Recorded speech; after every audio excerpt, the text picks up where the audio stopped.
Hey, halo everybody, ketemu lagi bareng Bayu di podcast seri Emilia Romagna GP part pertama. As usual, ini bakal 2 part.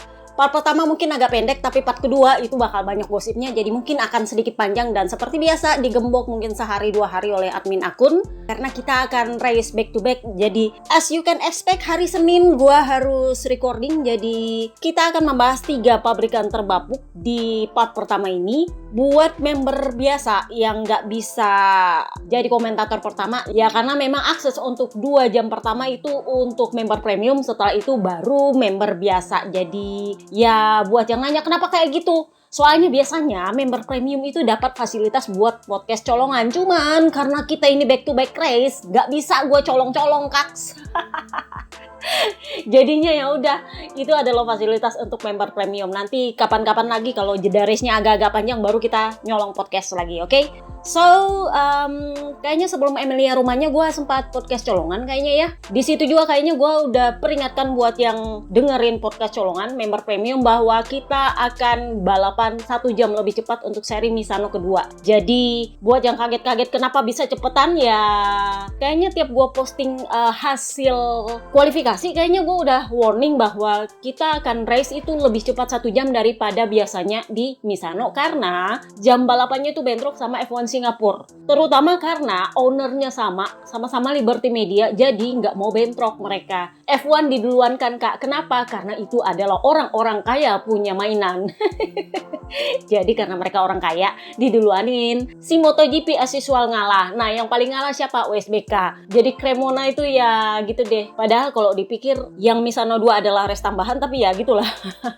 Gue cukup apresiasi pada para fans yang nongol di Misano 2 kemarin. Rata-rata adalah fansnya Pecco dan fansnya Enea, tapi kebanyakan fansnya Pecco dan fansnya Best kalau nggak salah. Mereka tetap menuhin sirkuit meskipun itu adalah race tambahan dan race dadakan kalau bisa dibilang, setelah kemarin diumumkan bahwa India batal. Jadi kemarin itu yang nongol sekitar 80.000 penonton loh selama 3 hari. Lumayan. Mari kita lihat Indonesia Mandalika berapa banyak. Apakah bisa mengalahkan Misano yang dadak-dadakan itu? So, buat yang nggak ikut podcast colongan, Dorna kemarin menunjuk satu lagi manajer pemasaran baru yang ada di bawahnya direktur pemasaran, Don Rosomondo. Masih ingat kalau nggak salah awal tahun apa akhir tahun kemarin ya, gue bilang bahwa Dorna punya direktur pemasaran baru yang adalah ex-nya manajer NBA yang tujuannya adalah untuk meraih pasar Amerika. Jadi ini ditunjuk lagi manajer di bawahnya direktur pemasaran. Namanya kalau nggak salah Kelly Brittain. Base-nya akan tetap di Madrid, Spanyol bareng Dorna, tapi targetnya dia adalah menambah jumlah penonton yang hadir di sirkuit. Jadi kalian tahu betapa pentingnya para penonton yang hadir di sirkuit sekarang, terutama pasca Valentino Rossi pensiun. Itu ya memang yang nonton banyak, tapi yang nonton di sirkuit itu yang jadi masalah. Jadi ya kita lihatlah di Mandalika nanti seberapa banyak, terutama karena 12 rider itu akan parade di Lombok sekitar hari Rabu. Yang pasti para rider Akamsi kita, Marc Marquez, Alex Marquez, Di Gian Antonio, Marco Bes itu sudah pasti karena mereka adalah tim Akamsi. Yang lain gue nggak tahu siapa. Beberapa rider waktu gue recording podcast ini udah OTW semua karena memang itu penting untuk sampai di Lombok lebih awal biar bisa rehat setelah jet lag dan bisa ya menikmati liburan sehari 2 hari sebelum mereka fokus sama track. Karena ini bakal back to back sama Motegi, jadi nggak ada waktu untuk bernafas biar sedikit. So, isu yang gue bahas di podcast colongan terakhir kemarin itu juga adalah soal engine freeze. Nah, ini ada update-nya. Jadi, buat kalian yang nggak tahu, di Misano 2 kemarin itu ada rapat Komisi GP bareng IRTA, bareng MSMA bahwa akan diajukan engine freeze sampai tahun 2026 dan 2027 berlaku aturan baru mesin 850 cc. Nah, katanya ternyata yang meminta engine freeze ini adalah Yamaha.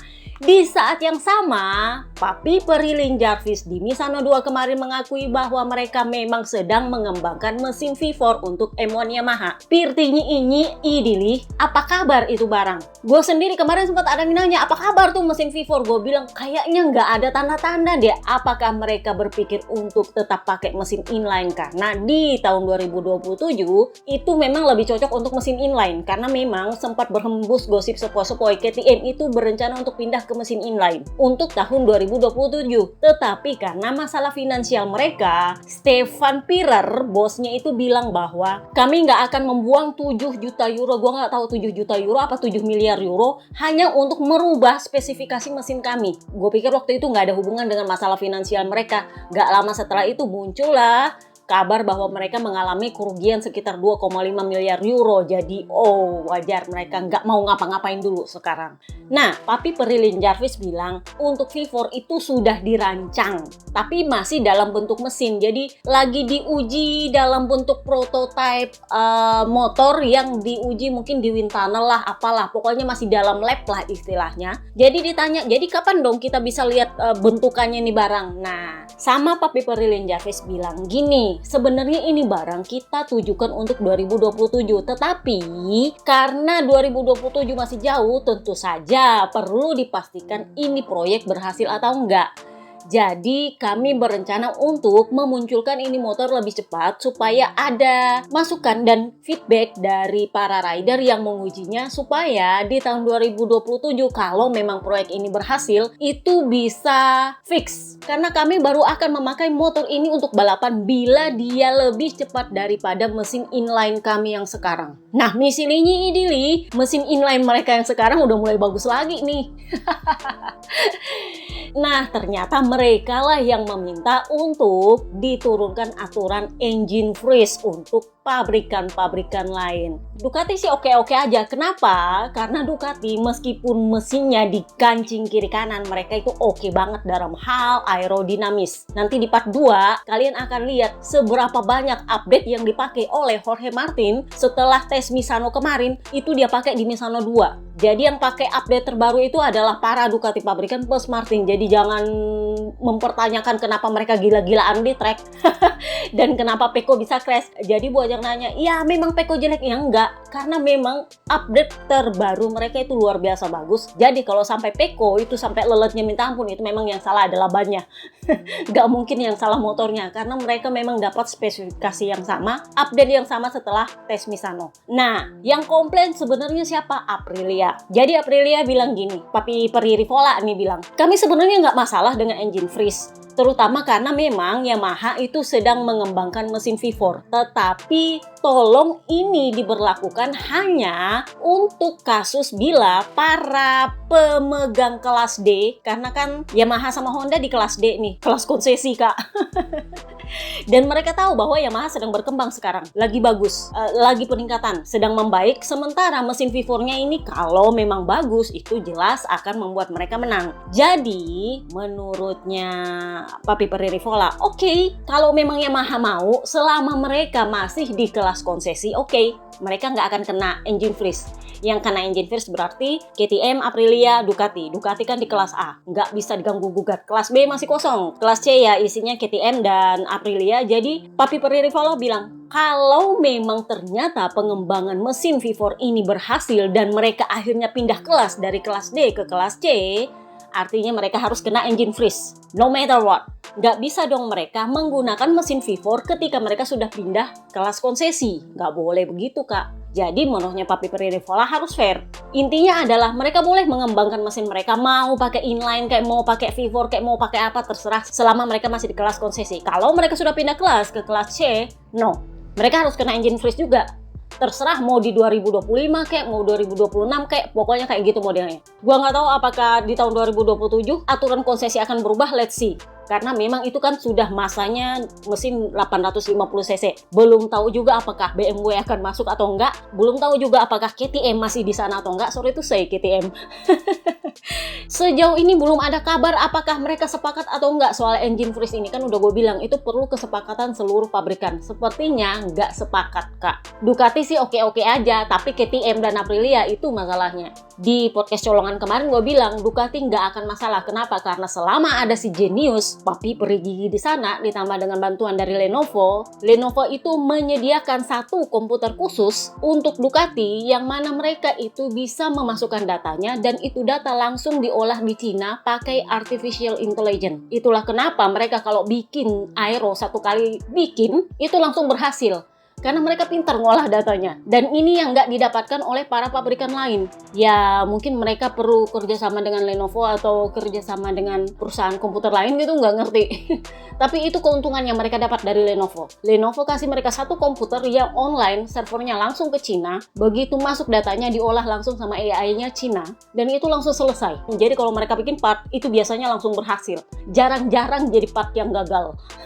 Kecuali ridernya yang nggak suka pakai. Nah, itu lain cerita. Tapi biasanya itu berhasil. Soal Ramon Forgada ngomongin Pramak, gua nggak akan bahas karena itu adalah fasilitasnya member premium. Kita pindahlah ke Emilia Romagna GP. Jadi, sesuai dugaan, akhirnya Papa Pip pengumuman bahwa dia akan bergabung dengan Yamaha Pramac tahun depan. Kontraknya cuma setahun, Kak. Buat yang nanya, kenapa cuma setahun? Kenapa nggak 2 tahun kayak Papa Alis? Kan udah gue bilang, dia adalah rider titipan dari Dorna karena dia punya KTP Australia. Kalau nggak ada KTP-nya Australia, mungkin nggak ada yang minat sih sama dia. Pramac pun nggak mau. Itu pun gosip berhembus sepoi-sepoi. Backingannya dia, promotornya Phillip Island itu bayar ganti rugi klausul Pramac ke Prima. Karena kan Pramac itu punya klausul ke Prima bahwa mereka harus mempekerjakan rider KTP Italia. Nah, faktanya tahun depan mereka itu nggak punya line up KTP Italia. Jadi, gosip berhembus sepoi-sepoi, backingannya Papa Pip nih yang bayar kerugian yang disebabkan oleh Pramac tidak menepati klausul kontraknya dengan Prima. Jadi, itulah kenapa cuma 1 tahun. Karena bayarnya mahal, Kak. Ganti ruginya ternyata mahal. Gosip berhembus sepoi-sepoinya sih seperti itu. Jadi, kalau menurut gue itu juga hal yang bagus. Kenapa? Karena memang mereka sangat menunggu Tony Arbolino untuk naik. Gitu sih kurang lebihnya. Jadi, sengaja dibuat 1 tahun karena memang mereka tetap ingin fokus kepada rider Italia. Mau sekomplain apa Papa Pip ya, lu nggak bisa komplain soal jatah-jatahan KTP, lalu juga kena jatah KTP, Kak. Itu masalahnya. Dan masalahnya juga performa dia di Misano 2 kemarin juga nggak terlalu wah banget sih. Dia memang cuma unggul pengalaman. Jadi Snake Taro itu bilang bahwa ya sisi bagusnya adalah kami memiliki para rider yang punya banyak pengalaman di pabrikan lain. Secara dia kan cuma pengalamannya dia Yamaha, Kak, satu tok. Sementara Papa Pip lu bayangin dari Honda, terus pindahnya ke Ducati, habis itu dia ke KTM, nah sekarang dia ke Yamaha, balik lagi ke Pramac. Papa Alis dari KTM pindah ke Aprilia, sekarang dia ke Yamaha. Papa Lukas dari Suzuki pindah ke Honda dan sekarang di Yamaha. Jadi memang bisa dibilang ini adalah kumpulan para rider dengan pengalaman tingkat tinggi sih. Nah, kemarin juga para pabrikan ini melakukan tes private di Jerez. Untuk pertama kalinya, Neng Desmo GP25 secara fisik bentukan itu nongol di track dipakai oleh Michel Pirro yang kemarin naik ke podium bersama Enea Bastianini menerima trofi kemenangan ke-100 Ducati. Jadi memang Ducati termasuk para ridernya itu sangat bersyukur punya test rider Michel Pirro ini karena memang meskipun dia cuma test rider, ya nggak dapat wildcard pula tahun ini kan karena mereka masuk kelas A, tapi meskipun dia nggak dapat wildcard dan kalaupun wildcard nggak ngapa-ngapain juga, dia berhasil menguji motor yang sesuai dengan apa yang diinginkan oleh rider, terutama oleh Pecco. Jadi itu yang membuat para rider Ducati bersyukur punya dia. Dia bisa menyaring part-part ini untuk akhirnya lolos ke Pecco. Pecco uji baru lolos ke para rider lain. Tapi pada dasarnya part-part yang lolos dari Michel Pirro ini biasanya adalah part-part yang berkualitas yang memang cocok buat para rider Ducati. Jadi nggak terlalu berat lagi kerjanya Pecco untuk menguji partnya. Nah jadi Neng Desmo GP25 ini nongol katanya di tes Jerez. Nah ini yang jadi jawaban kenapa di tes Misano kemarin Pecco Bagnaia hanya turun dengan elektroniknya Desmo GP25 menguji ban baru 2025. Nah ini nih kita bahas ngegosip. Ini sebenarnya mau pendek kenapa jadi panjang ya? Jadi ternyata ini nih pintarnya Papi Peri Gigi. Dia nggak mau kasih lihat motor barunya ke para rider atau ke para saingannya di tes resmi Misano. Tetapi dia punya akal, dia kasihlah elektronik Desmo GP25 ke Marc Marquez, ke Pecco Bagnaia buat menguji ban baru tahun 2025. Artinya dia dalam tanda kutip nyolong data ban duluan, Kak. Jangan salah, Peko udah bilang tiap mereka menguji ban baru itu adalah ban ori yang bagus banget. Kenapa? Karena mereka butuh feedback supaya disetujui oleh para rider. Pada dasarnya memang ban baru untuk 2025, ban depan baru itu disetujui oleh para rider termasuk Peko banyak ya. Gripnya katanya bagus banget. Jadi karena dia turun pakai elektroniknya Desmo GP25, otomatis mereka dapat duluan ini data ban. Pinter nggak tuh papi peri gigi? Jadi begitu mereka selesai dapat data ban, turunlah Neng Desmo GP25 ke tes Heres, tes private. Pinter. Gara-gara itu Michelin tiba-tiba pengumuman di Misano 2, oh kami batal turunin ban depan baru tahun depan. Akan diundur ke tahun 2026, Kak. Takut duluan Michelin, Kak. Ya iyalah, karena Ducati udah punya data duluan satu. Yang kedua, Peko udah tahu bener ini ban. Masalahnya adalah lagi-lagi Marc Marquez mengeluh, gua nggak bisa kalau bannya terlalu banyak grip. Ketika para rider, sebagian besar rider menyukai ban ini karena dia ngegrip, disitulah Marc Marquez bilang gua nggak bisa kalau terlalu banyak grip. Kenapa? Karena saya punya keunggulan itu adalah ketika ban dan trek itu nggak ada grip. Apakah ini sebuah keanehan ketika tiba-tiba Michelin bilang, oh kami nggak jadi turunin ban depan baru kami di tahun 2025, kami mau undur ke 2026. Ditanya, emang kenapa? Terus dia bilang, oh kami kurang data, masih ada data yang harus diolah. Ditanya, kok bisa? Jadi gini, katanya nih, rencananya sebenarnya kami mau menguji ban baru ini di tes Mugello kemarin. Mugello yang sebelum tengah musim tuh, yang tiba-tiba Martin pengumuman sama Aprilia, masih ingat? Ternyata mau turunnya di situ, tapi kan waktu itu hujan terus, Kak. Masih ingat nggak? Nah, karena hujan terus, katanya Michelin nggak mau nongolin itu ban. Nah, di tes Misano baru nongol itu ban. Nah, alasannya Michelin adalah kami kekurangan data. Nggak bisa cuma pakai data dari satu tes doang. Itu juga kan cuma 1 hari. Dan 1 hari itu cuma 30 menit. Jadi ditanya emang kenapa cuma 30 menit? Si Bakso Taramaso bilang, ya itu kesepakatan sama tim. Cuma 30 menit dikasih untuk menguji ban. Itu pun di sesi kedua ketika trek sudah mulai mengering dan mereka baru selesai istirahat makan siang. Jadi nggak mengganggu datanya mereka untuk menguji entah apalah itu part ketika tes Misano. Kurang lebihnya sih seperti itu. Tapi menurut gue ini juga tetap aneh sih alasan kekurangan data ini. Menurut gue gini, kalau cuma butuh data tambahan untuk mengkonfirmasi, misalnya mereka perlu 2 tes untuk bisa mempersiapkan ban di tahun depan, kan masih ada tes Valencia, bener nggak? Tes Valencia itu semua motor turun. Ya ada motor baru juga sih. Cuman kalau buat yang mikir bahwa itu kan udah terlanjur motor baru. Hey, di tes Misano kemarin KTM udah turun motor baru, Kak. Aprilia juga udah turun motor baru. Yamaha juga udah motor baru. So what? Yang nggak ada motor baru cuma Ducati sama Honda yang ujungnya Papa Yuan ngomel-ngomel, kok nggak ada motor baru gua? Jadi ibarat kata kalau cuma butuh data tambahan untuk mengkonfirmasi ya lakukan di Valencia. Bukan cuma gara-gara kehilangan satu data tambahan akhirnya membatalkan ban 2025. Jadi ini menurut gue agak-agak alasannya agak aneh sih. Dan kenapa tiba-tiba banget gitu? Why?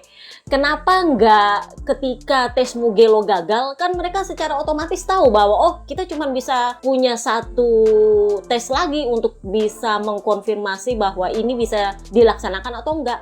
Kalau memang seperti itu, mestinya sejak tes Mugello kemarin mereka udah bilang kita nggak bisa pakai ini tahun depan.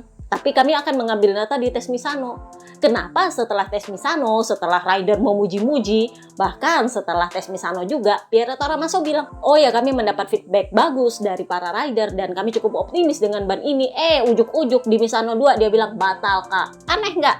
Dan anehnya adalah itu ketika Marc Marquez bilang, gua nggak bisa kalau treknya terlalu ngegrip, gua nggak bisa kalau bannya terlalu ngegrip. Di saat yang sama itu ban ternyata emang ngegrip banget. Jadi Marc Marquez bilang, terus terang di Misano ini saya kurang kompetitif kalau tidak ada anomali. Di Misano 1 saya diuntungkan karena hujan. Tapi kalau ini nggak ada hujan atau nggak ada yang aneh-aneh dengan cuaca atau nggak ada faktor lain. Kenapa? Karena saya nggak cocok dengan trek yang terlalu banyak grip. Ini terlihat ketika saya di Aragon. Ketika para rider komplain nggak ada grip. Udah balapan kayak di es lah segala macem. Dia nyelonong sendirian. Artinya dia cuma menang kalau yang lain nggak bisa ngapa-ngapain. Sorry to say ABR. Bener nggak? Dia cuma butuh ketika para lawannya yang sebagian besar rider ini nggak punya grip, dia baru bisa unggul. Ketika semuanya ini diunggulkan dengan grip sama rata, dia nggak bisa. Dan di saat yang sama, Michelin bilang, oh kami membatalkan rencana untuk menurunkan ban depan baru tahun 2025. Alasannya kurang data. Aneh nggak sih? Jadi nanti kita bahas soal apa yang terjadi dengan bannya Pecco Bagnaia di part kedua, karena itu bagiannya Ducati. Tapi yang pasti, Hungaria kembali menggelar MotoGP, tapi kali ini di sirkuit Balaton Park. Bukan di Hungaroring. Yang pernah dapat MotoGP di Hungaroring itu pasti bangkotan banget, lebih bangkotan dari gua. Karena gua nggak pernah dapat MotoGP balapan di Hungaroring. Ya syukurlah, berarti gua nggak terlalu tua ya. Buat yang pernah dapat MotoGP balapan di Hungaria, itu artinya udah bangkotan banget level dewa. Bersyukurlah kalian. Jadi Hungaria akhirnya mengadakan lagi MotoGP tapi di Balaton Park. Katanya itu sekalian dengan seri WSBK. Jadi untuk tahun depan sudah terkonfirmasi 2 sirkuit baru. Yang satu adalah sirkuit Brno, balik lagi. Katanya sih itu untuk menggantikan Argentina. Karena meskipun kemarin gue sempat lihat ada tulisan Termas de Rio Hondo di sirkuit Misano, itu gue agak-agak sedih. Ada gitu tulisannya tapi dia nggak menggelar tahun ini. Jadi katanya itu untuk menggantikan seri Argentina. Tetapi ada juga yang bilang itu untuk menggantikan seri Portimao. Nah, sementara Balaton Park itu juga nggak tahu gue mau menggantikan apa. Tapi mudah-mudahan bukan Mandalika. Nah, Mandalika pada akhirnya dikasih ngutang sama Dorna. Oke lah, lu utang nggak apa-apa. Yang penting lu bayar nanti. Kenapa? Karena mereka tahu bahwa fansnya Indonesia itu adalah sebagian besar fans online-nya MotoGP. Fans online, Kak. Bukan fans sirkuit. Fans online. Jadi mereka butuh fans online juga. Nah, nanti tugasnya si Kelly Britton untuk mengubahnya menjadi penonton sirkuit, bukan cuma penonton online atau penonton TV. So, kita lihat apakah Mandalika sanggup meraih tambahan penonton lebih banyak dari tahun lalu. Itu yang pertama. Yang kedua, apakah masih akan menggelar MotoGP tahun depan karena WSBK udah di down. Jadi ini adalah lagi-lagi gue bilang, pengelolaan Mandalika ini udah sejak awal gue bilang perlu memikirkan kontinuitas penonton. Kemarin ada yang menghina-hina ketika itu kita masih punya IG ya, kalau nggak salah masih ada Instagram sebelum di take down sama si Zuckerberg itu. Waktu itu gue dihina-hina, katanya ya nggak usah nonton MotoGP kalau lu miskin. Sorry to say Kak, lu lihat hasilnya sekarang. Nggak bisa lu bilang kayak gitu sama fans-fansnya MotoGP. Kenapa? Karena fansnya MotoGP itu lebih cinta sama motornya daripada mau flexing. That's the problem. Jadi oke, yang pertama-pertama nonton ini nggak masalah ya, nggak apa-apa lah, kita cari experience aja. Sampai di sana, semuanya mahal, semuanya nggak menyenangkan. Habis dari situ pada tobat semua, nggak ada yang mau datang lagi. Padahal sebenarnya strategi bisnis itu simple. Pelanggan yang balik lagi itu adalah marketing terbaik. Kalau dia balik lagi itu artinya satu, dia suka pelayanan lu, dia suka experience-nya, dia suka dengan produk lu.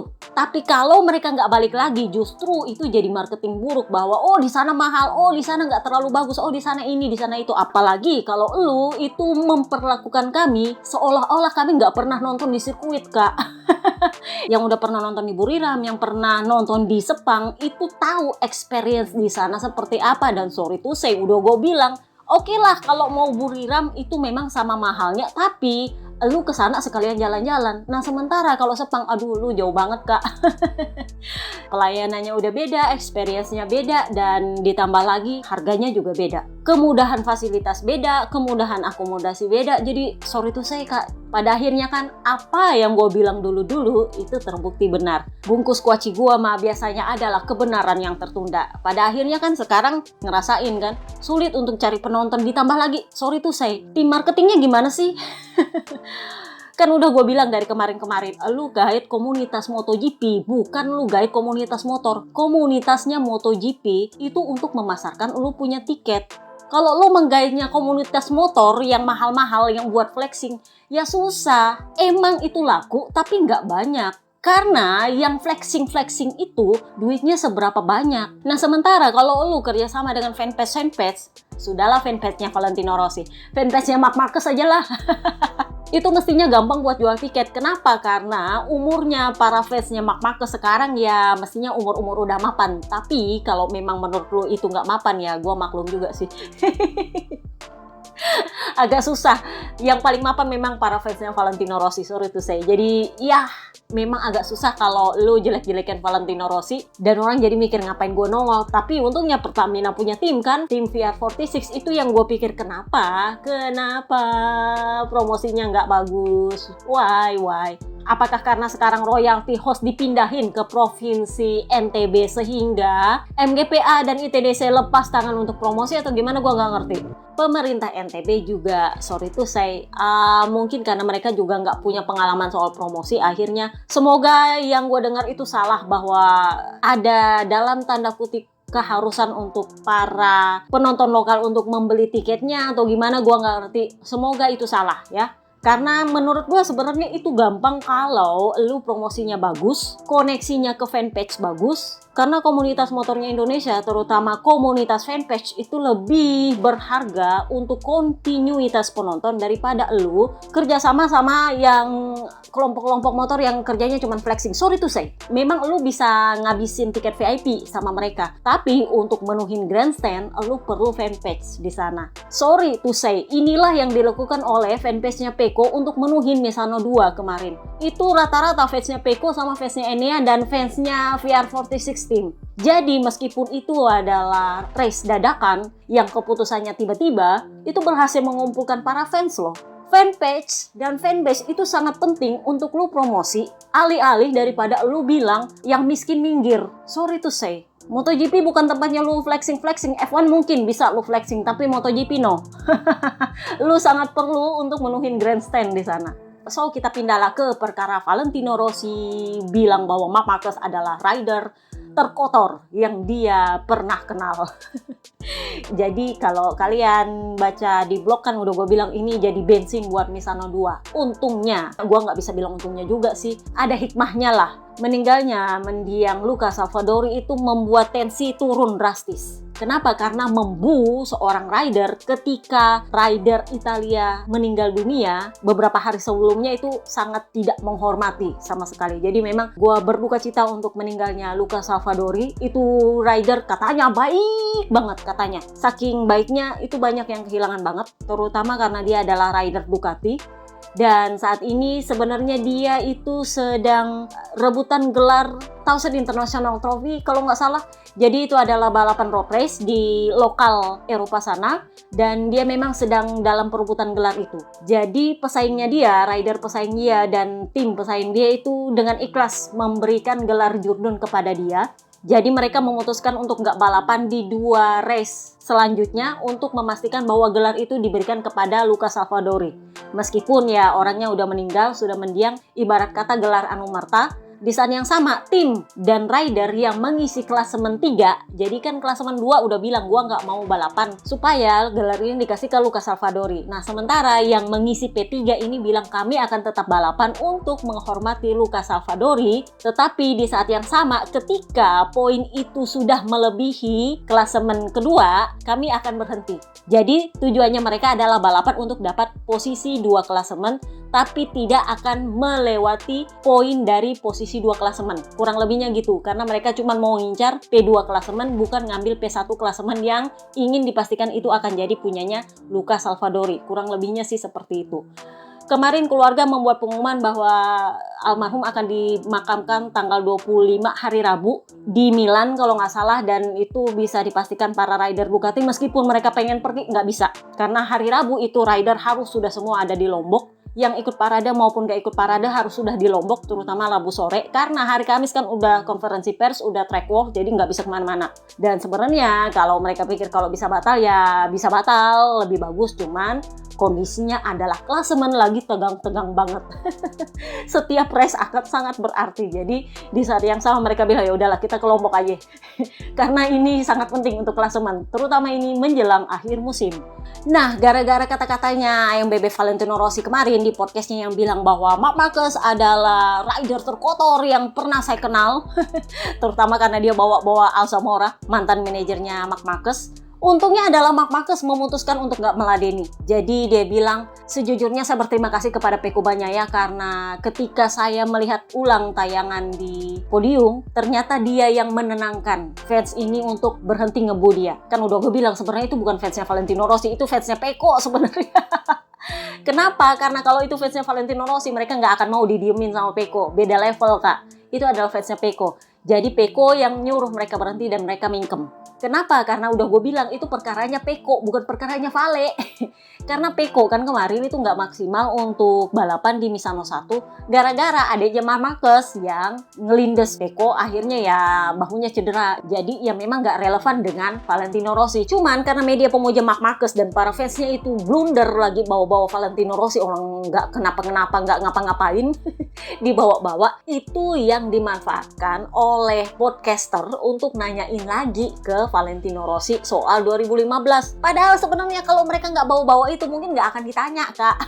Tapi karena dibawa-bawa lagi ya, Bebe Vale bilang, ya lu jual gue beli, Kak. Kurang lebihnya seperti itu. Nah, untungnya gue sih berharap semoga ini adalah perubahan permanen dari seorang Marc Marquez untuk berusaha mengurangi santan instan dia yang numpuk-numpuk itu. Jadi dia bilang, saya berterima kasih sama Pecco karena dia yang menenangkan para fans yang mengejek saya. Jadi dia bilang, saya nggak mau meladeni soal apa yang dikatakan oleh orang lain mengenai saya, terutama karena saya ini masih aktif balapan. Jadi saya mau fokus ke track, alih-alih saya mikirin apa kata orang. Nah, media pemuja Marc Marquez seperti biasa memancing Pecco Bagnaia. Mereka tahu banget nih kayak gini harus dipancing nih si Pecco. Pecco juga udah tahu, Kak, pasti dipancing nih gue. Jadi Pecco bilang itu bukan urusan gue. Kenapa? Karena waktu itu gue belum balapan di MotoGP, jadi gue nggak tahu ceritanya. Lebih baik gue nggak buka mulut soal itu, tapi yang pasti kayak gini. Saya mengambil apa yang dikatakan oleh Franco Morbidelli beberapa minggu lalu yang bilang bahwa haters gonna hate. Seorang pembenci pasti akan membenci. Mau lu mau gimana kek, mau apa kek lu bikin, pasti akan membenci. Ya bener juga, risikonya adalah kalau lu punya fans, lu pasti punya anti fans. Mau lu rider kayak di situ, mau lu petarung kayak di situ, mau lu cuman rebahan kayak di situ, pasti ada yang nggak suka sama lu. Pasti ada. Jadi Pecco bilang intinya kayak gini, haters gonna hate. Lu mau bikin apa, ya tetap mereka punya bahan untuk membenci lu. Dan jangan salah, di Barcelona ketika saya menang kemarin, saya juga dibu. Pirti nyinyi idili. Media ada yang berisik nggak? Kagak. Begitu Marc Marquez yang dibu, baru berisik. Bener nggak sih? Pecco dibu nggak ada yang berisik, diem semua. Padahal yang ngebu Pecco kemarin, ya fansnya Marc Marquez juga. Impas dong. Giliran dia di Misano, fansnya Pecco yang ngebu dia. Bukan fans Valentino Rossi loh ya. Karena Valentino Rossi, kalau kalian udah ngintil gua lama, kalian pasti tahu tribunnya VR46 itu udah diambil alih sama Enea Bastianini. Itu dari kapan ya? Udah tahun lalu kalau nggak salah. Itu udah diambil alih sama Enea Bastianini. Jadi udah nggak ada tribunnya VR46. Jadi kalau kalian mau nuduh Valentino Rossi, nuduh dari mananya? Nggak ada hubungan. Makanya gue bingung, ini media blunder, ujung-ujungnya akhirnya merugikan Marc Marquez sendiri. Nah, Marc Marquez bilang ya udahlah ya, untungnya Pecco berhasil menenangkan dan saya sangat mengapresiasi itu, dan saya nggak mau ngambil pusing soal apa kata-kata orang. Saya lebih berpikir soal apa yang harus saya lakukan di track, karena ini bukan track yang mudah bagi saya. Nah, di saat yang sama kan tadi gue bilang bahwa Komisi GP dan MSMA dan IRTA itu mengadakan rapat untuk engine freeze. Belum tahu gimana kabarnya karena itu kan harus voting, dan gara-gara itu berkembanglah gosip sepoi-sepoi bahwa mereka berencana untuk mencabut gelar legendnya seorang Valentino Rossi gara-gara bilang bahwa Marc Marquez adalah rider terkotor yang pernah dia kenal. Jadi sebenarnya itu hoax. Gue sempat baca sih itu entah di mana. Katanya sih media Spanyol. Ya biasalah kalau Spanyol. Katanya bahwa FIM itu bukan memutuskan lagi. Artikelnya bilang mengumumkan bahwa mereka itu mencabut gelar legendanya seorang Valentino Rossi. Nyatanya nggak ada pengumuman itu. Lu buka aja websitenya FIM, ada nggak? Nggak ada kan? Kalau ada pasti heboh tuh di MotoGP. Kagak. Makanya gue bilang, ABR kalau bikin berita tolong dipastikan itu hoax apa kagak, Kak. Ya memang gosip berhembus sepoi-sepoi. Wakil Ketua DPRD tingkat pusat itu adalah fans beratnya seorang Marc Marquez. Gosip berhembus sepoi-sepoi, katanya dia yang mulai berpikir itu mungkin harus dilakukan karena ini kan mesin uangnya mereka. Kalau dijelek-jelekan seperti itu, mereka takutnya ini mesin uang bisa gagal. Kurang lebihnya seperti itu. Jadi ada rencana untuk mencabut gelarnya Valentino Rossi supaya orang itu nggak respect sama Valentino Rossi dan nggak peduli apa kata dia. Sayangnya nggak kayak gitu cara kerjanya seorang legend, Kak. Legend itu orang yang memberi dia titel legend, bukan karena dia dikasih titel legend. Bahkan sebelum dia dikasih titel legend oleh FIM, dia udah disebut sebagai legend. That's the problem. Jadi mau dicabut atau enggak, dia tetap dikatakan sebagai seorang legend oleh seluruh dunia. Sorry to say. Jadi mau dicabut atau enggak itu sebenarnya enggak ngaruh sama Valentino Rossi. Jadi ini gosip hoax karena nggak ada diumumkan sama FIM dan nggak ada dibahas sama sekali di rapatnya IRTA. Kenapa? Karena kalau itu dibawa ke rapat, ya Maha paling komplain. Gini, FIM itu memutuskan memberikan titel legend kepada rider atau kepada siapapun itu harus atas usulan dari Dorna, IRTA, dan MSMA. Kalau nggak ada usulan itu nggak bisa. Jadi kalau mereka mau take down itu gelar, itu juga harus atas usulan dari Dorna, MSMA, dan IRTA. Itu harus sepakat. Nggak bisa sembarangan diturunkan, di take down kayak gitu. Nggak ada cerita. Makanya gue bingung baca artikelnya. 1, FIM mengumumkan. 2, sebuah sumber dari FIM. Sumbernya siapa? Kalau itu lu mau pakai namanya Jorge Viegas, oke, ketua FIM. Ketua FIM itu kalau namanya yang ditaruh di situ ya mungkin masih ada hilalnya lah, secerca harapan bahwa gue bisa mempercayai itu hoax. Masalahnya nggak ada. Masih ingat 3 tahun lalu ketika Jorge Viegas bilang bahwa VR46 mau putus kontrak dari Ducati dan pindah ke Yamaha? Itu dia sendiri loh yang bilang. Dia sendiri. Sampai Ducati itu kalang kabut, nelponin si Uchiyo. Uchiyo itu setengah mati, bujuk lagi Ducati. Gara-gara yang ngomong itu adalah Jorge Viegas. Nah itu aja yang jelas-jelas dia ngomong, itu nggak bener. Ya apalagi kalau namanya nggak disebut di artikel. Ya nggak bisa. Jadinya ya, sorry tuh lo harus kecewa ABR. Emang nggak dicabut itu gelar, karena emang FIM nggak bisa cabut-cabut sembarangan gelarnya orang. Kalau nggak ada usulan dari Dorna, IRTA, dan MSMA. Panjang kan ya? Belum masuk ke Emilia Romanyanya loh ini. So, kita pindahlah ke Emilia Romanya. So, kita bahaslah Honda. Kita bahas dulu Luca Marini. Dia ini finish di P12, bawa pulang poin. Jadi ya lumayan lah. Seperti biasa dia ini optimis dan senang. Dia tetap melihat gelasnya terisi setengah penuh. Ya meskipun itu nggak setengah penuh, mungkin sepertiga penuh, yang penting penuh. Yang penting ada isinya menurut dia. Jadi dia bilang, ya kami sudah meningkat pesat dibanding dengan akhir pekan yang lalu. Kecepatan hari ini juga lumayan. Finish P12 itu luar biasa bagi kami karena kami masih punya PR sebenarnya di 3 lap pertama itu agak sulit untuk mengatur ban. Jadi suhu ban belakang itu agak sulit untuk dikendalikan dan saya agak sulit untuk mempertahankan diri ketika saya diserang oleh rider lain.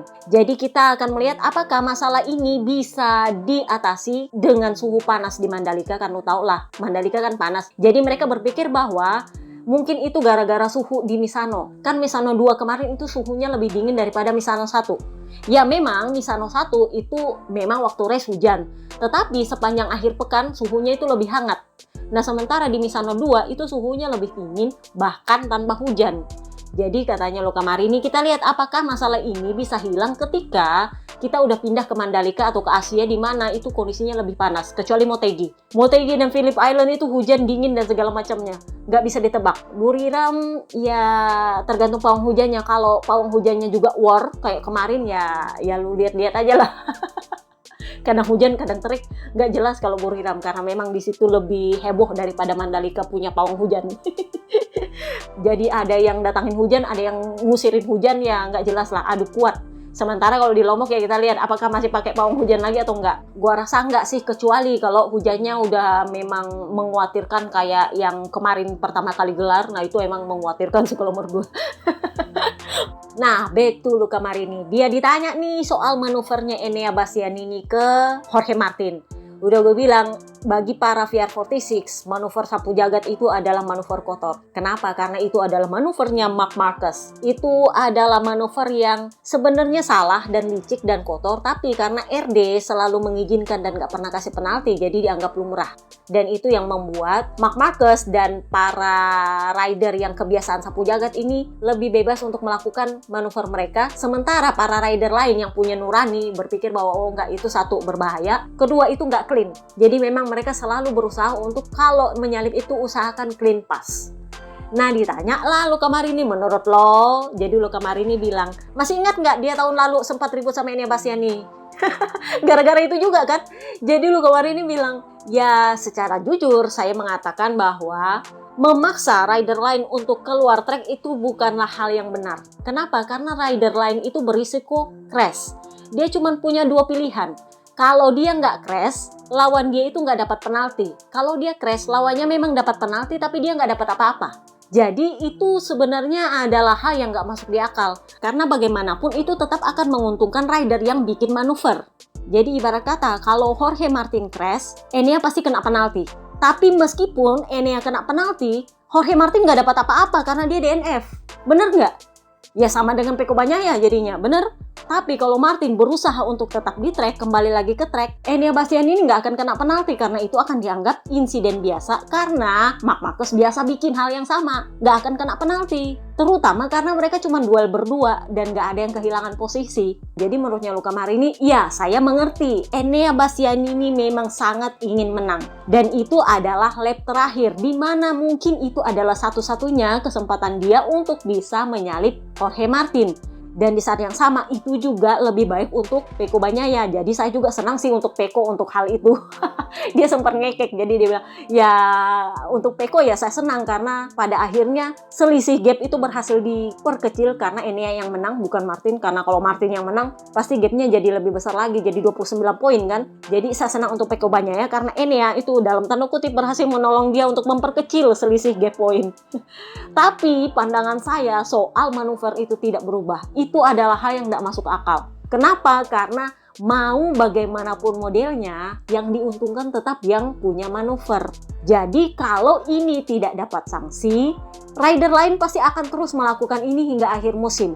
Dan itu kalau pas lagi rebutan gelar dan ada rider yang rebutan gelar melakukan hal seperti itu karena dia tahu tidak akan disanksi, kita perlu mencari solusi ini untuk tahun depan. Karena jelas ini akan ditiru oleh rider lain karena mereka tahu, oh ternyata itu nggak dapat sanksi. Memang Martin udah bilang, oh gue tahu kalau gitu. Besok-besok kalau gue bikin, awas aja gue kena penalti. Karena kan ini nggak kena penalti. Gue tahu siapa target dia, tentu saja Pecco Bagnaia. Cuman jangan salah, Pecco itu kalau disapu jagat, jarang-jarang dia gagal. Kemarin di Aragon itu dia disapu jagat sama Alex Marquez. Itu cuman gara-gara Alex Marquez nggak ngerem. Kalau Alex Marquez ngerem, dia nggak akan kemana-mana karena dia cenderung lebih stabil. Dia bagus dalam pengereman. Itulah kenapa Enea Bastianini bilang ini sama dengan manuver saya ke Pecco di tikungan yang sama tahun 2022. Cuman bedanya adalah Pecco itu berhasil lolos karena dia lebih stabil. Ujung-ujungnya Enea yang melebar, Pecco-nya tetap lanjut. Karena memang Pecco itu cenderung lebih stabil meskipun lu sapu jagat dia. Dia sekarang sudah banyak belajar dari manuver sapu jagatnya Marc Marquez. Karena memang dari zamannya Marc Marquez di Honda, kalau dia duel sama Pecco, itu biasanya Marc Marquez pakai jurus sapu jagat. Jadi dia cukup terbiasa dengan itu dan dia cukup stabil di sana. Nah masalahnya adalah Martin kan nggak terbiasa dengan manuver sapu jagat. Di Valencia dia malah yang sapu jagat Marc Marquez. Jadi memang kalau duel head to head di tikungan itu agak-agak susah untuk Jorge Martin bertahan. Somehow nggak tahu kenapa agak susah, kecuali kalau dia battle di trek lurus sebelum tikungan atau setelah tikungan mungkin bisa, tapi kalau pas di tikungan biasanya Jorge Martin kalah, nggak tahu kenapa. Tapi kurang lebihnya sih seperti itu. Jadi menurutnya Luca Marini itu nggak fair untuk yang dipaksa ke luar trek, karena biar gimana pun kena penalti atau nggak kena penalti, hasilnya itu tetap menguntungkan yang bikin manuver. Jadi buat yang nanya kenapa ini Bastianini nggak kena penalti, ya lihat aja di Aragon kemarin. Kan itu manuver persis sama dengan yang dilakukan oleh Alex Marquez ke Pecco Bagnaia. Sama sapu jagat juga. Nah itu juga ujung-ujungnya dua-dua crash malah. Adakah kena penalti? Kagak. Jadi logikanya ya mau crash mau nggak crash tetap nggak akan kena penalti karena itu adalah manuver biasa yang dilakukan oleh Marc Marquez. Kalau Marc Marquez dan para Marquez Clan itu nggak pernah kena penalti, ya agak sulit buat lu minta penalti. Pasti jadinya double standar, bener nggak sih? Kurang lebihnya sih seperti itu. Nah, kita pindahlah ke Papayuan. Gua harus akui Papayuan ini lumayan, emang kalau rider jurdun ya. Ini adalah balapan pertamanya di Misano, karena di Misano 1 kemarin dia juga absen. Ya sama ya, Luca Marini juga absen. Jadi, meskipun dia absen di Misano 1, dia berhasil finish P11, bahkan setelah kena long lap penalti. Jadi dia kena long lap penalti, katanya sih kena track limit, tapi somehow tuh dia tetap finish P11. Jadi dia bilang ini adalah race yang sangat bagus untuk pertama kalinya setelah sekian lama saya ada di Honda tahun ini. Ini adalah race yang sangat bagus untuk pertama kali. Kenapa? Karena saya bisa berkendara di atas motor sambil menikmati mempush motor. Jadi saya bisa mempush, saya bisa menikmati di atas motor saya, dan di saat yang sama kecepatan lap saya itu hampir sama dengan para top 10 karena kan dia P11. Jadi dia bilang kecepatan lap saya itu hampir sama dengan top 10. Jadi ini adalah hal yang bagus dan menurut saya tim sudah bekerja dengan sangat bagus.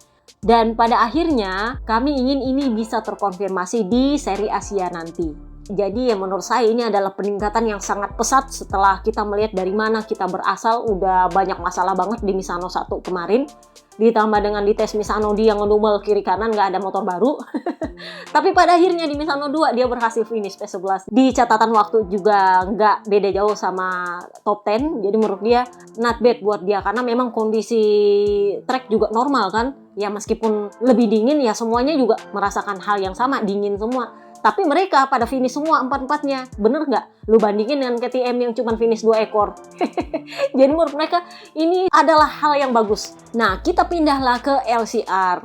Pangeran Rakor Takaki Nakagami. Nah, kita ngebahas lagi nih. Di podcast colongan kemarin gue bahas bahwa krusial banget perannya Takaki Nakagami ini untuk jadi test rider yang berbasis di Jepang. Kenapa? Karena nampaknya Honda itu pengen punya test rider yang ala-alanya Michel Pirot. Di mana test rider ini yang akan menyaring part-part sebelum dia pindah ke rider lain atau ke Eropa. Jadi Stefan Bradl di Misano 1 itu kemarin sempat ngeluh ternyata. Jadi dia bilang, terus terang Honda itu menyuruh saya menguji part-part yang setahu saya itu tidak berguna, tapi mereka tetap suruh saya untuk menguji. Jadi dia bilang di Misano 1 itu saya pakai motor lama yang mana partnya itu seabrek-abrek dan yang saya tahu itu nggak berguna, nggak akan ada peningkatan dari situ, dan mereka tetap pengen saya ngambil data selama saya di track jadi wildcard. Jadi ya memang cara berpikirnya insinyur Jepang ini agak-agak unik dan berbeda. Ketika saya balapan, saya itu menggunakan part dan setup yang menurut saya paling nggak inilah harapan terakhir kami untuk bisa memperbaiki posisi, tapi nyatanya juga nggak ada yang berhasil. Jadi terus terang menurut saya ini agak disayangkan dengan cara kerja seperti ini. Nah itulah kenapa bosnya Honda, gue lupa lagi siapa yang ngomong, itu bilang bahwa perannya Takaki Nakagami tahun depan sebagai test rider dengan base di Jepang itu sangat penting untuk memilah-milah yang mana yang berfungsi, yang mana yang cocok dipakai balapan saat itu juga, itu yang akan dikirim ke Eropa. Sementara untuk part-part yang mungkin bisa berguna untuk masa depan itu akan ditahan di Jepang untuk diuji lebih lanjut oleh Takaki Nakagami. Tapi kalau itu berhasil untuk saat ini bisa bikin cepat para rider itu langsung dikirim ke Eropa. Itu yang mau dijadikan titik bagi Takaki Nakagami. Jadi mereka pengen fungsinya ini mirip-mirip Michel Pirot lah. Kita lihat apakah ini berhasil atau enggak. Tapi yang jelas Takaki Nakagami kecewa karena dia adalah satu-satunya rider Honda yang pulang tanpa poin kemarin. Jadi dia bilang, terus terang saya kecewa dengan race ini karena saya nggak punya grip di ban belakang. Gue nggak tahu apakah dia kena ban apes apa gimana. Tapi yang jelas menurut dia setiap dia mempush, ujung-ujungnya adalah dia hampir crash. Jadi pada akhirnya dia bilang, ya saya berusaha menyelesaikan race sebaik mungkin. Intinya adalah mari kita move on. Di Motegi nanti katanya sih dia berencana untuk menguji part baru. Jadi dia bilang kami tidak sabar untuk menguji hal-hal baru di seri Asia nanti. Dia udah bilangnya gitu aja. Karena dia lagi kecewa banget. Satu-satunya rider yang pulang nggak bawa poin soalnya. Nah, Johan Zarco. Jadi dia ini sempat disoroti karena dia punya menyalip itu mirip-mirip cara menyalipnya Enea Bastianini. Jadi dia menyalip Jack Miller itu dari dalam, itu bahkan dia lewat curb. Saking dia pengen nyalipnya Jack Miller. Kan lu tau lah Jack Miller punya cara menyalip itu kan mirip-mirip juga, agak-agak sapu jagat. Nah, sementara Zarco sama juga. Ketemu kan sapu jagat dengan sapu jagat, pada akhirnya nggak ada yang komplain. Karena memang bagi mereka itu adalah manuver biasa. Sempat ada yang komplain bahwa wah ini mestinya kena penalti. Ya kalau ini aja nggak kena penalti apalagi Zarco ya kan. Jadi Zarco bilang ya ini adalah race yang positif karena kami pulang lagi-lagi bawa poin. Dan selama di race saya juga merasa cepat sejak awal balapan. Jadi menurut saya ini adalah hal yang sangat berarti karena saya cukup cepat sehingga saya bisa mencapai grup rider di depan saya. Artinya ini barang cukup kompetitif. Dan menurut dia ini adalah pertanda baik untuk arah pengembangan kami bahwa kami berkembang ke arah yang benar. Jadi dia bilang ini adalah hasil maksimal yang bisa saya berikan karena memang di balapan itu saya sempat membuat beberapa kesalahan jadi saya kehilangan waktu. Jadi ini memang sudah maksimal yang saya bisa berikan tapi bagaimanapun itu dengan kondisi saya membuat banyak kesalahan saya bisa tetap pulang bawa poin. Jadi ini adalah faktor yang positif menurut saya. Kurang lebihnya begitu kata dia. So kita pindahlah ke KTM. Kenapa? Karena Yamaha lebih baik daripada KTM. Sebenarnya Honda lebih baik daripada KTM loh kalau mau dilihat dari berapa jumlah motor yang finish. Karena KTM cuma 2 yang finish, tapi ya karena kita udah membahas Honda ya udahlah. Mestinya KTM yang duluan dibahas karena dia yang paling bapuk ya kan. Kita mulai dulu dari Papa Pip. Jadi Papa Pip ini finish ke-16 kalau nggak salah kemarin. Jadi dia bilang sebenarnya saya startnya cukup baik, tetapi saya punya masalah cheater. Ini masalah gua nggak tahu kenapa nggak selesai di KTM, tapi menurutnya Papa Pip itu yang bikin dia susah nge-push. Jadi dia bilang saya berusaha nge-push tapi kalau saya nge-push saya pasti mau jatuh. Jadi dia bilang kami masih harus bekerja keras untuk menyelesaikan masalah yang satu ini. Karena ini yang membuat kami sangat terbatas untuk bisa mem-push. Ini terus terang sedikit mengecewakan bagi saya, tetapi kita mengambil pelajaran dari sini untuk gimana caranya menyelesaikan masalah yang ada. Augusto Fernandes juga masalahnya sama, ternyata cheater. Tapi sisi baiknya adalah mereka berhasil finish meskipun ya tanpa poin. Paling nggak finish. Nggak perlu ujuk-ujuk kayak yang di depan ujungnya crash, ya paling nggak kita finish. Ada data yang diambil, tetapi ya memang tanpa poin. Siapa? Ya tentu saja Brad Binder. Brad Binder ini sebenarnya dia crash dan dia rejoin, jadi dia finishnya P19 karena dia berhasil rejoin lagi. Tapi dia bilang gini, saya sebenarnya merasa cukup baik ketika sesi pemanasan dan ketika balapan saya tahu bahwa kalau saya mau melakukan sesuatu atau berhasil melakukan sesuatu, saya harus mengikuti para rider di depan saya dan itu yang saya lakukan. Sayangnya saya terjatuh sehingga saya harus kembali ke sirkuit dari belakang. Tapi secara keseluruhan ini adalah balapan yang positif karena saya bisa mengejar para rider di depan saya. Target saya sebenarnya adalah 3 besar, podium caks dia incar. Jadi menurut gue ya wajar karena dia berambisi untuk podium, dia agak sedikit mempush motornya. Nah masalahnya adalah nampaknya KTM tidak bisa dipush. Kalau misalnya cuma dia sendiri yang crash, ya mungkin itu karena dia melakukan kesalahan. Tapi karena Pedro Acosta ikutan crash, artinya KTM-nya yang memang bermasalah. Nggak bisa dipush abis-abisan. Jadi menurutnya Brad Binder, nanti kami coba lagi di Indonesia. Bisa atau enggak? So kita pindahlah ke Augusto Fernandes. Dia ini finish P18. Jadi dia bilang sebenarnya start saya lumayan baik, tetapi saya harus berjuang keras di lap-lap pertama supaya saya bisa dapat posisi yang bagus untuk bisa meningkatkan kecepatan saya. Tetapi nah ini masalahnya sama dengan Papa Pip, cheater. Jadi dia bilang cheater ini membuat saya agak kesulitan untuk melaju lebih cepat dan di Misano adalah pertama kalinya saya merasakan masalah cheater ini sangat-sangat mengganggu saya. Jadi saya berharap di race selanjutnya kami bisa menemukan solusi untuk masalah ini. Intinya adalah yang penting gua finish. Kita pindahlah ke Pedro Acosta. Nah, Pedro Acosta ini menjadi sasaran kritik kemarin. Kenapa? Karena dia lagi-lagi crash. Untuk seorang rookie sebenarnya wajar dia crash. Cuman ekspektasi orang-orang di awal musim sama dia ini mulai meluntur gara-gara dia crash. Jadi dia bilang, sebenarnya kami cukup kompetitif sepanjang akhir pekan, kami juga lumayan cepat, dan kami juga bersaing dengan grup di depan, karena kan dia ada di belakangnya Marc Marquez tuh. Jadi dia bilang secara keseluruhan ini adalah weekend yang positif. Cuman ya mengenai crash, kami harus menganalisa apa yang terjadi. Karena saya juga belum dapat data apa yang terjadi. Dia juga kan udah gue bilang namanya rookie, dia nggak terlalu tahu perkara teknis. Jadi dia nggak mau seperti Peko Bagnaia yang bilang, oh ban saya nggak berfungsi, ininya nggak berfungsi, itunya nggak berfungsi. Dia nggak mau kayak gitu karena dia mungkin belum tahu baca telemetri gimana model. Kalau Peko kan tahu cara baca telemetri gimana model dan apa feelingnya dia. Karena dia kan udah lama jadi rider pabrikan. Nah sementara ini kan masih rookie, masih belajar lah, masih belum tahu gimana caranya bicara soal motor secara teknis. Kurang lebihnya sih seperti itu. So, kita pindahlah ke Yamaha. Gue lupa bahas Snektaro. Jadi Yamaha cuma satu rider yang nge-track kemarin. Karena pada akhirnya Papa Lukas memutuskan mundur dari Emilia Romagna. Dia kena flu dan demamnya itu nggak turun-turun. Buat yang nanya, kenapa cuma flu doang dia nggak turun? Buat bule, flu itu setengah mati. Beda sama kita, karena kalau kita kan negara tropis. Flu itu cuman dijemurin di bawah matahari, diminumin obat, kelar. Kalau mereka enggak, karena di sana kan Eropa itu dingin, jadi agak susah untuk nyembuhin flu. Ditambah lagi, dia ini atlet, jadi nggak bisa sembarang minum obat. Jadi memang di hari Jumat itu dia melewatkan sesi pra-kualifikasi karena dia demam.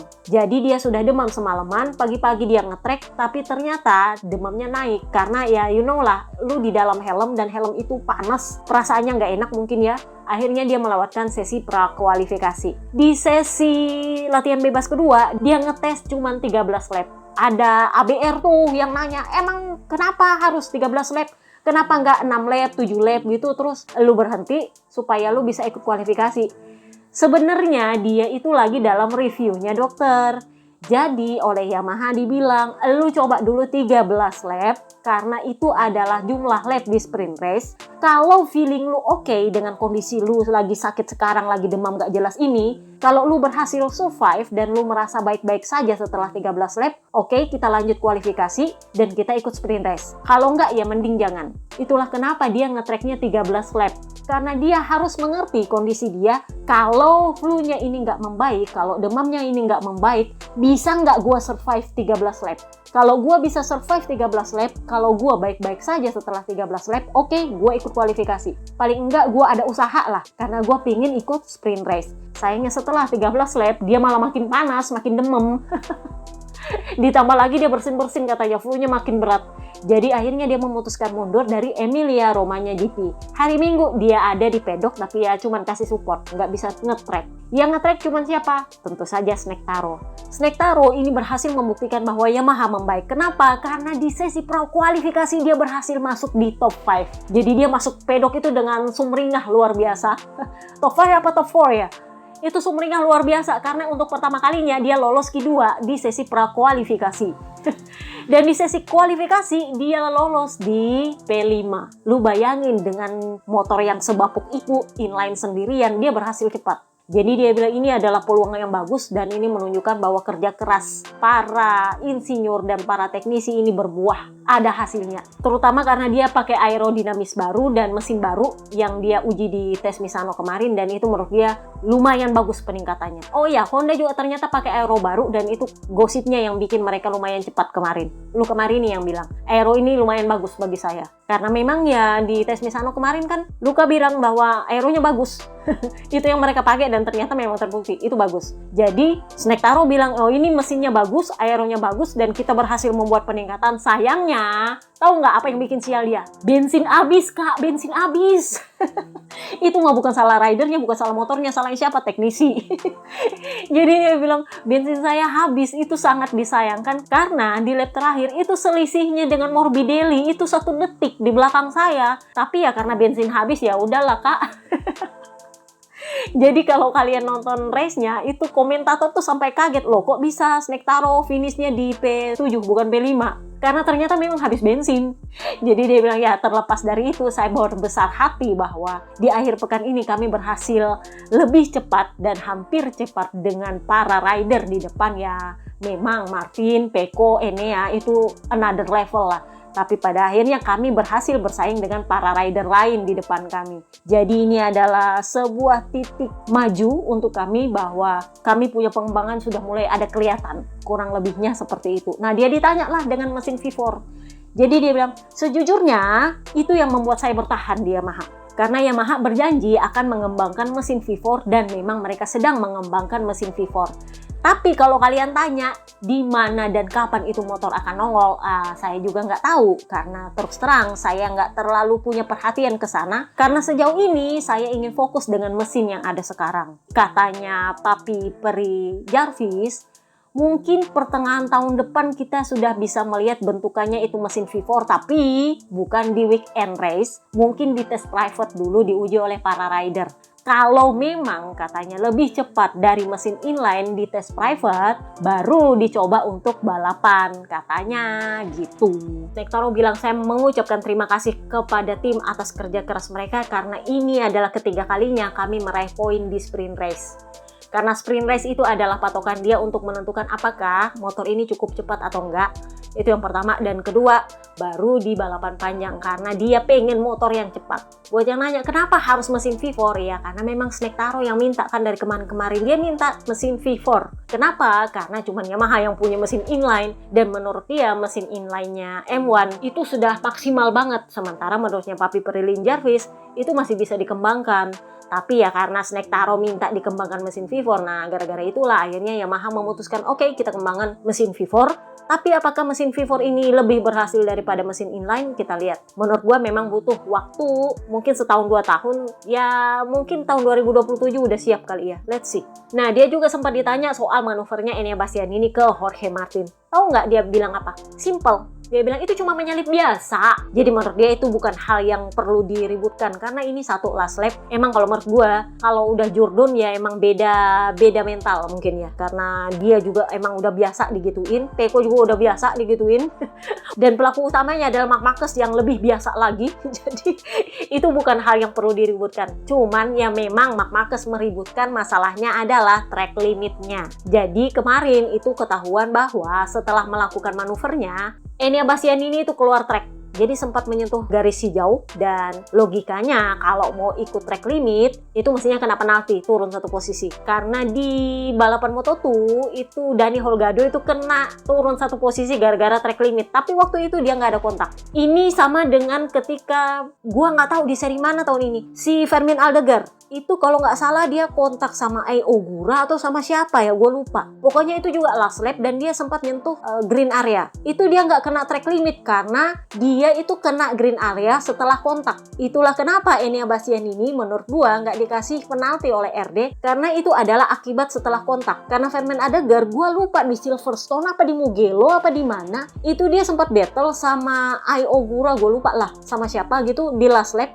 tikungan terakhir malah kalau nggak salah atau 2 tikungan terakhir itu dia sempat keluar track di green area habis kontak dan itu lolos penalti. Aturannya sih mestinya dia kena penalti, tapi itu lolos penalti karena menurutnya RD itu adalah akibat setelah kontak. Nah menurut gua itulah pertimbangannya RD nggak memberikan penalti ke Enea Bastianini perkara dia itu sempat keluar track ketika habis bermanuver dari Jorge Martin. Nah menurutnya Marc Marquez itu mestinya dipenalti. Karena kalau lu bikin manuver, lu mestinya mempertahankan line lu. Karena kan tujuannya lu sapu jagat adalah untuk mempertahankan line lu. Jadi kalau lu ternyata melenceng juga dari line lu, malah sempat ke green area ya mestinya lu kena penalti. Intinya sih kalau menurut gua manuvernya yang jadi masalah. Apapun reaksinya setelah kontak itu adalah tergantung kemampuan para ridernya. Ada rider yang setelah kontak bisa tetap lempeng, ada rider yang setelah kontak malah lari lain. Ada. Karena ini yang dilakukan oleh Enea ke Pecco tahun 2022, ya dia melakukan manuver yang sama dan dia melebar juga sama. Cuman bedanya adalah Pecco itu nggak kenapa-kenapa, lempeng aja dia lewat.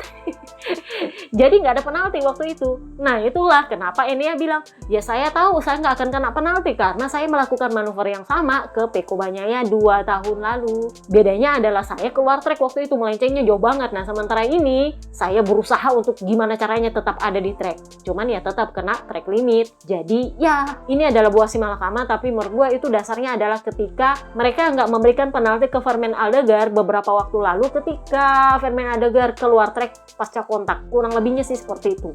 Intinya adalah manuvernya intinya. Kalau itu manuver kena penalti ya kesana-sananya juga nggak akan ada kontroversi. Cuman masalahnya adalah karena Marc Marquez biasa melakukan itu dan gak kena penalti, ya lo nggak bisa double standar. Menurut gue sih sempat double standar tahun lalu. Masih ingat ketika Marco Bez nggak diapa-apain, Marc Marquez keluar track sendiri, ujungnya Marco Bez kena penalti. Itu nggak sapu jagat loh, dia nggak bikin kontak, nggak bikin apa. Tapi karena Marc Marquez keluar track, dia kena penalti. Jadi itu adalah terakhir kali RD double standar soal sapu jagat. Kali ini ya nggak bisa, karena kalau Enea kena penalti maka Alex Marquez di Aragon kemarin ketika dia ngelindes Pecco Bagnaia itu wajib kena penalti, karena itu lebih parah daripada Enea. Kondisinya adalah Enea itu juga melebar tapi dia sempat ngerem, sementara Alex Marquez itu nggak ngerem ketika dia sapu jagat Pecco. Itu bedanya. Makanya gue bilang kalau Enea kena penalti maka Alex Marquez harus lebih kena penalti lagi karena manuvernya persis sama. Oke, itu aja podcast kita kali ini. Sorry kalau panjang banget karena ternyata gosipnya tete bengenya panjang dan banyak.